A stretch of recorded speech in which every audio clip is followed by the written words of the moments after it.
pronation and supination exercise for the wrist.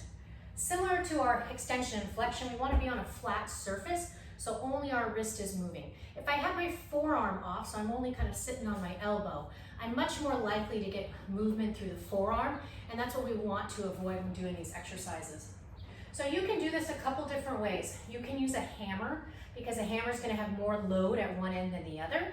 Some people will actually tape a weight to the end of a hammer to add more load that way.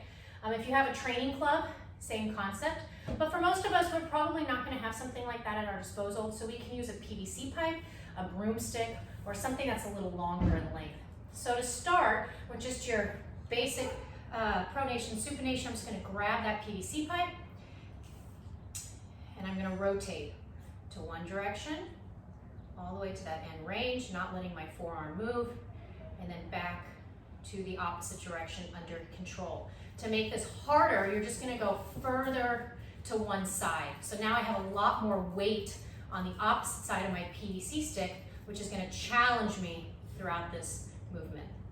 So again, if you're using a PVC pipe and you get to the very, very end and it's still not very challenging, you can tape some type of weighted element to one end to make it more challenging for yourself. But for most people, just kind of coming towards one end of a PVC pipe is going to be enough load for this exercise.